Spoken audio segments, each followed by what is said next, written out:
A cartomante.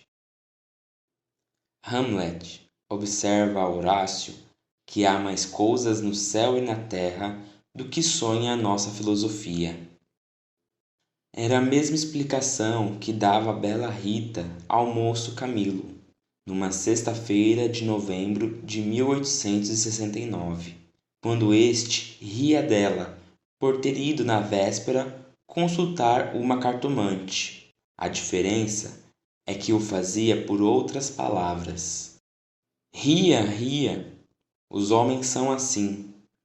Não acreditam em nada. Pois saiba que fui e que ela adivinhou o motivo da consulta, antes mesmo que eu lhe dissesse o que era. Apenas começou a botar as cartas, disse-me: a senhora gosta de uma pessoa. Confessei que sim. Então ela continuou a botar as cartas, combinou-as, e no fim declarou-me que eu tinha medo de que você me esquecesse, mas que não era verdade. Errou! Interrompeu Camilo rindo. Não diga isso, Camilo. Se você soubesse como eu tenho andado por sua causa, você sabe, já lhe disse. Não ria de mim, não ria. Camilo pegou-lhe nas mãos e olhou para ela sério e fixo.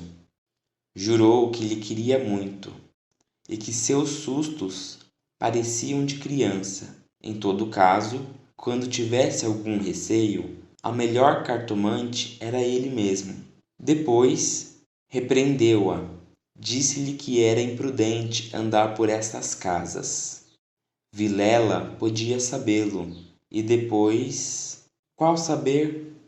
Tive muita cautela ao entrar na casa. Onde é a casa? Aqui perto, na rua da Guarda Velha. Não passava ninguém nessa ocasião.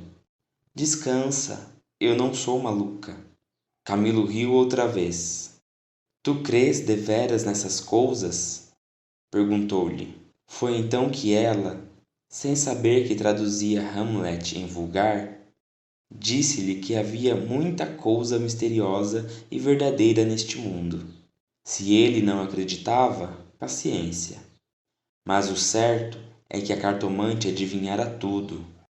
Que mais? A prova é que ela agora estava tranquila e satisfeita. Cuido que ele ia falar, mas reprimiu-se. Não queria arrancar-lhe as ilusões. Também ele, em criança, e ainda depois, foi supersticioso. Teve um arsenal inteiro de crendices que a mãe lhe incutiu e que aos 20 anos desapareceram. No dia em que deixou cair toda essa vegetação parasita e ficou só o tronco da religião, ele, como tivesse recebido da mãe ambos os ensinos, envolveu-os na mesma dúvida, e logo depois em uma só negação total. Camilo não acreditava em nada. Por quê? Não poderia dizê-lo. Não possuía um só argumento. Limitava-se a negar tudo. E digo mal, porque negar é ainda afirmar. E ele não formulava a incredulidade.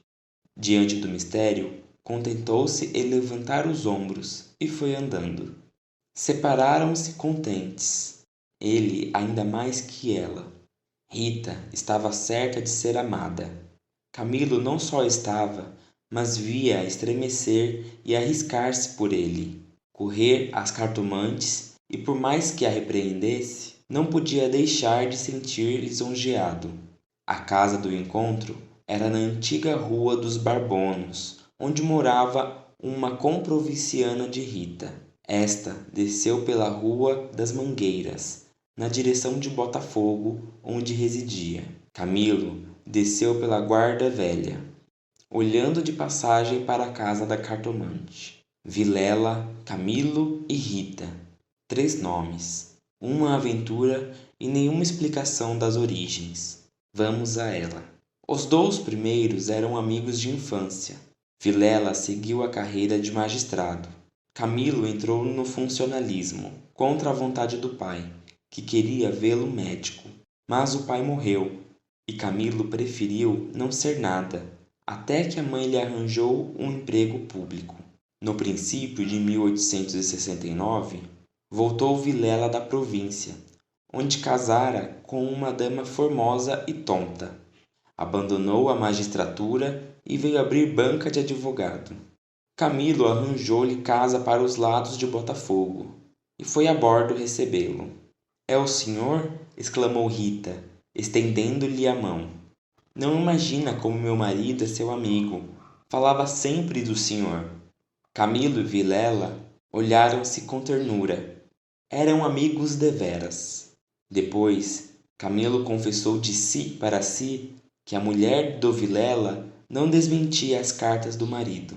Realmente, era graciosa e viva nos gestos, olhos cálidos, boca fina e interrogativa. Era um pouco mais velha que ambos, contava 30 anos, Vilela 29 e Camilo 26. Entretanto, o porte grave de Vilela fazia-o parecer mais velho que a mulher, enquanto Camilo era um ingênuo na vida moral e prática. Faltava-lhe tanto a ação do tempo como os óculos de cristal que a natureza põe no berço de alguns para adiantar os anos. Nem experiência, nem intuição. Uniram-se os três. Convivência trouxe intimidade. Pouco depois morreu a mãe de Camilo. E nesse desastre, que o foi, os dous mostraram-se grandes amigos dele.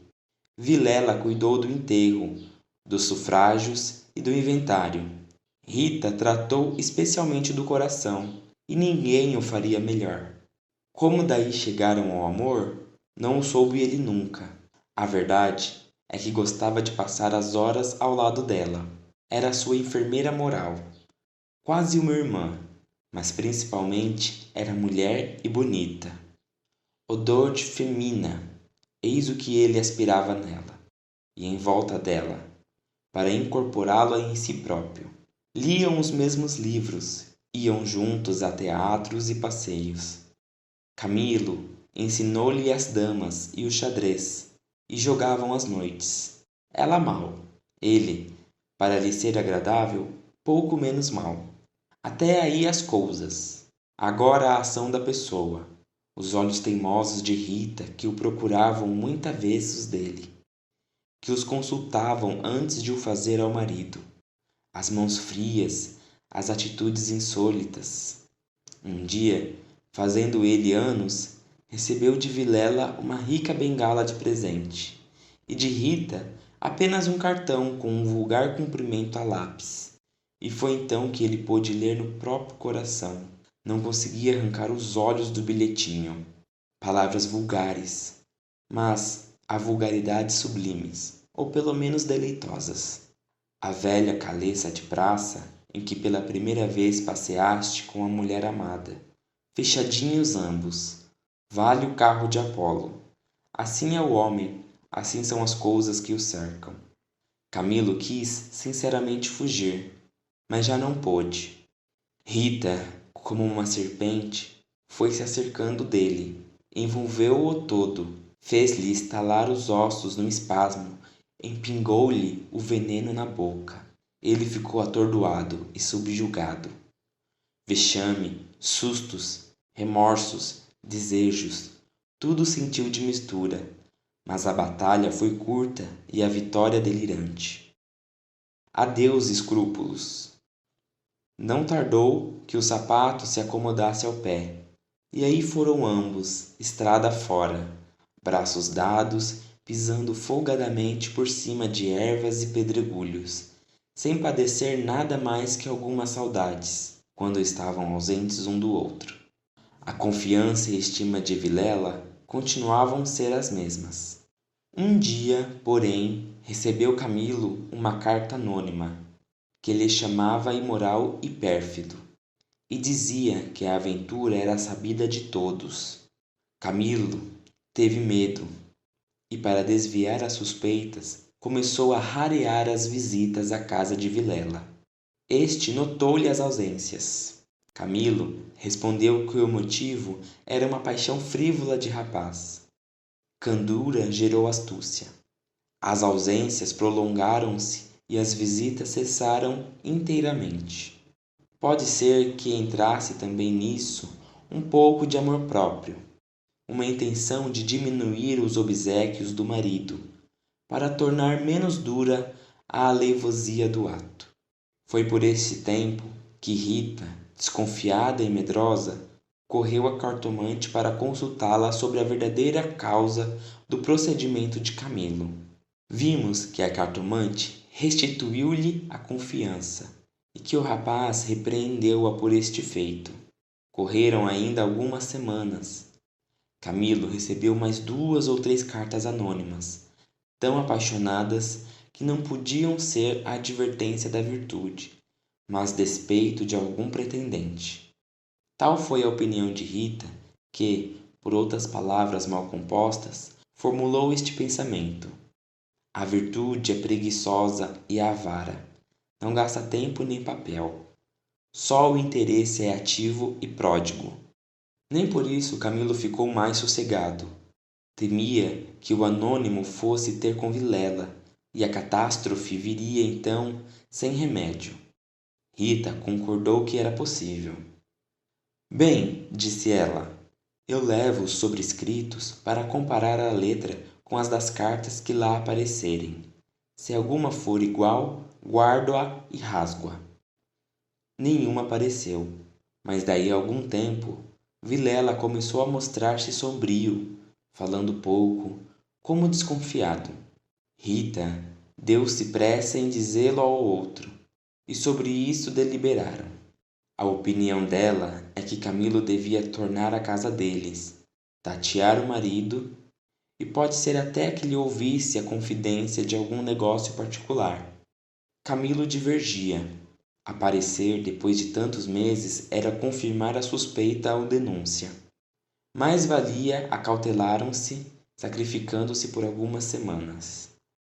Combinaram os meios de se corresponderem, em caso de necessidade, e separaram-se com lágrimas. No dia seguinte, estando na repartição, recebeu Camilo este bilhete de Vilela. Vem já à nossa casa. Preciso falar-te sem demora. Era mais de meio-dia. Camilo saiu logo. Na rua, advertiu que teria sido mais natural chamá-lo ao escritório. Por que em casa? Tudo indicava matéria especial. E a letra, fosse realidade ou ilusão, afigurou-se-lhe trêmula. Ele combinou todas essas coisas com a notícia da véspera. Vem já à nossa casa. Preciso falar-te sem demora, repetia ele com os olhos no papel. Imaginariamente, viu a ponta da orelha de um drama. Rita, subjugada e lacrimosa. Vilela indignado, pegando da pena e escrevendo o bilhete, certo de que ele acudiria e esperando-o para matá-lo. Camilo estremeceu, tinha medo. Depois sorriu amarelo. E em todo caso repugnava-lhe a ideia de recuar, e foi andando. De caminho, lembrou-se de ir à casa. Podia achar algum recado de Rita, que lhe explicasse tudo. Não achou nada, nem ninguém. Voltou à rua e a ideia de estarem descobertos parecia-lhe cada vez mais verossímil. Era natural uma denúncia anônima, até da própria pessoa que o ameaçara antes. Podia ser que Vilela conhecesse agora tudo.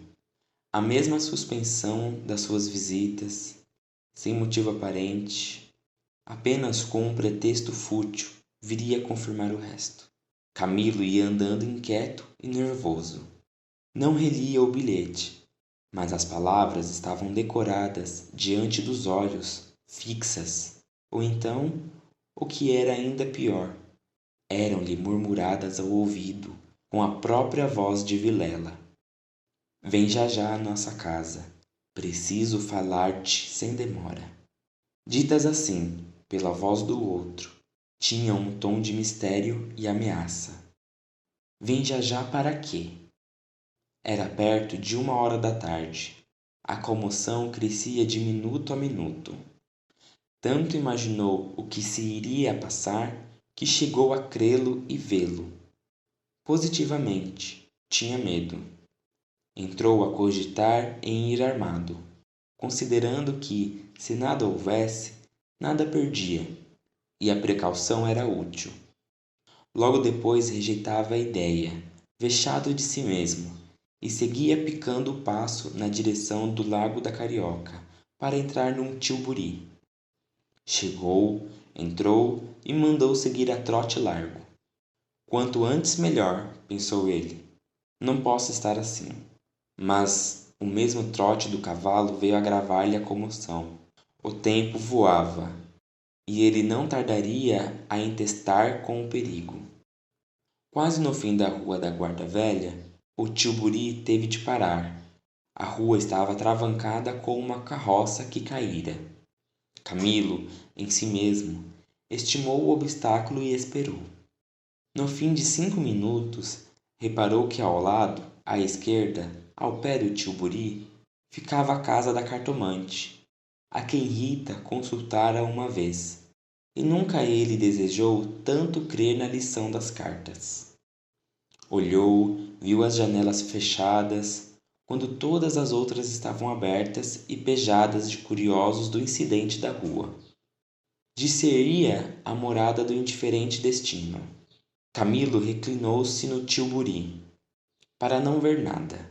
A agitação dele era grande, extraordinária, e do fundo das camadas morais emergiam alguns fantasmas de outro tempo, as velhas crenças, as superstições antigas. O cocheiro propôs-lhe voltar à primeira travessa e ir por outro caminho. Ele respondeu que não, que esperasse, e inclinava-se para fitar a casa. Depois fez um gesto incrédulo. Era a ideia de ouvir a cartomante, que lhe passava ao longe, muito longe, com vastas asas cinzentas. Desapareceu, reapareceu e tornou-se a esvair-se no cérebro. Mas daí a pouco moveu outra vez as asas, mais perto, fazendo uns giros concêntricos. Na rua gritavam os homens, safando a carroça. Anda, agora! Empurra! Vá, vá! Daí a pouco estaria removido o obstáculo. Camilo fechava os olhos, pensava em outras coisas. Mas a voz do marido sussurrava-lhe às orelhas as palavras da carta. Vem já já. E ele via as contorções do drama e tremia.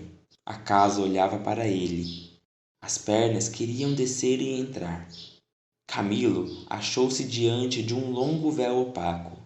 Pensou rapidamente no inexplicável de tantas coisas.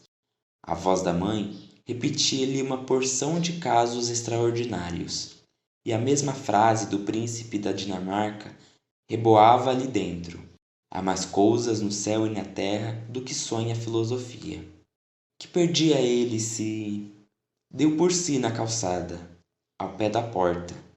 Disse ao cocheiro que esperasse, e rápido enfiou pelo corredor, e subiu a escada. A luz era pouca, os degraus comidos dos pés, o corrimão pegajoso, mas ele não viu nem sentiu nada. Trepou e bateu. Não aparecendo ninguém, teve ideia de descer, mas era tarde. A curiosidade fustigava-lhe o sangue. As fontes latejavam-lhe. Ele tornou a bater uma, duas, 3 pancadas. Veio uma mulher. Era a cartomante. Camilo disse que ia consultá-la. Ela fê-lo entrar. Dali subiram ao sótão, por uma escada ainda pior que a primeira e mais escura. Em cima havia uma salinha, mal alumiada, por uma janela, que dava para o telhado dos fundos.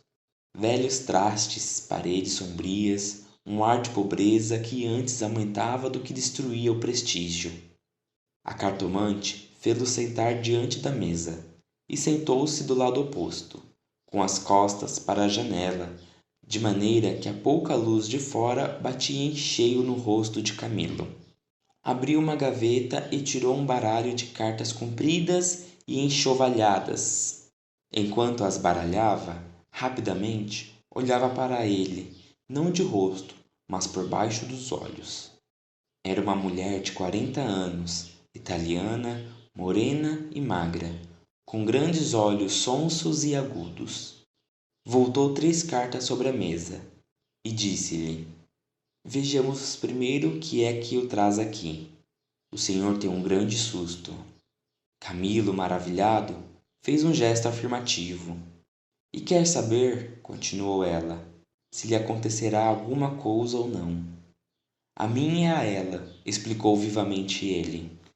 A cartomante não sorriu. Disse-lhe só que esperasse. Rápido pegou outra vez das cartas e baralhou-as, com os longos dedos finos, de unhas descuradas. Baralhou-as bem, transpôs os maços 1, 2, 3 vezes. Depois começou a estendê-las. Camilo tinha os olhos nela, curioso e ansioso. As cartas dizem-me. Camilo inclinou-se para beber uma a uma das palavras. Então, ela declarou-lhe que não tivesse medo de nada. Nada aconteceria nem a um nem a outro. Ele, o terceiro, ignorava tudo. Não obstante, era indispensável muita cautela. Ferviam invejas e despeitos. Falou-lhe do amor que os ligava, da beleza de Rita. Camilo estava deslumbrado. A cartomante acabou, recolheu as cartas e fechou-as na gaveta. A senhora restituiu-me a paz ao espírito, disse ele estendendo a mão por cima da mesa e apertando a da cartomante. Esta levantou-se rindo. Vá, disse ela. Vá, ragazzo innamorato. E de pé, com o dedo indicador, tocou-lhe na testa. Camilo estremeceu, como se fosse a mão da própria Sibila, e levantou-se também. A cartomante foi à cômoda, sobre a qual estava um prato com passas. Tirou um cacho dessas. Começou a despencá-las e comê-las, mostrando 2 fileiras de dentes que desmentiam as unhas. Nessa mesma ação comum, a mulher tinha um ar particular. Camilo, ansioso por sair, não sabia como pagasse. Ignorava o preço. Passas custam dinheiro, disse ele afinal, tirando a carteira. Quantas quer mandar buscar? Pergunte ao seu coração, respondeu ela. Camilo tirou uma nota de 10.000 réis e deu-lhe-a. Os olhos da cartomante fuzilaram. O preço usual era 2.000 réis. Vejo bem que o senhor gosta muito dela. E faz bem. Ela gosta muito do senhor. Vá, vá tranquilo. Olha a escada. É escura. Põe o chapéu. A cartomante tinha já guardado a nota na algibeira. E descia com ele, falando com um leve sotaque. Camilo despediu-se dela embaixo e desceu a escada que levava à rua, enquanto a cartomante, alegre com a paga, tornava acima, cantarolando uma barcarola. Camilo achou o tio Buri esperando. A rua estava livre. Entrou e seguiu a trote largo. Tudo lhe parecia agora melhor. As outras coisas traziam outro aspecto. O céu estava límpido e as caras joviais. Chegou a rir dos seus receios, que chamou puéreis. Recordou os termos da carta de Vilela e reconheceu que eram íntimos e familiares. Onde é que ele lhe descobrira a ameaça? Advertiu também que eram urgentes e que fizera mal em demorar-se tanto. Podia ser algum negócio grave e gravíssimo. Vamos, vamos depressa, repetia ele ao cocheiro. E consigo, para explicar a demora ao amigo, engenhou qualquer coisa. Parece que formou também o plano de aproveitar o incidente para tornar a antiga a sua idade. De volta com os planos, reboavam-lhe na alma as palavras da cartomante. Em verdade, ela adivinhara o objeto da consulta, o estado dele, a existência de um terceiro. Por que não adivinharia o resto? O presente que se ignora vale o futuro. Era assim, lentas e contínuas, que as velhas crenças do rapaz ia tornando ao de cima, e o mistério empolgava-o com as unhas de ferro. Às vezes queria rir, e ria de si mesmo, algo vexado, mas a mulher, as cartas, as palavras secas e afirmativas, a exortação, vá, vá ragazzo innamorato. E no fim, ao longe, a barcarola da despedida, lenta e graciosa. Tais eram os elementos recentes que formavam com os antigos uma fé nova e vivaz. A verdade é que o coração ia alegre e impaciente, pensando nas horas felizes de outrora e nas que haviam de vir. Ao passar pela glória, Camilo olhou para o mar, estendeu os olhos para fora, até onde a água e o céu dão um abraço infinito, e teve assim uma sensação do futuro, longo, longo e interminável. Daí a pouco chegou à casa de Vilela. Apeou-se, empurrou a porta de ferro do jardim e entrou. A casa estava silenciosa. Subiu os 6 degraus de pedra e mal teve tempo de bater. A porta abriu-se e apareceu-lhe Vilela. Desculpa, não pude vir mais cedo. Que há? Vilela não lhe respondeu. Tinha as feições decompostas. Fez-lhe sinal e foram para uma saleta interior. Entrando, Camilo não pôde sufocar um grito de terror. Ao fundo, sobre o canapé, estava Rita morta e ensanguentada. Vilela pegou-o pela gola e, com 2 tiros de revólver, estirou-o morto no chão.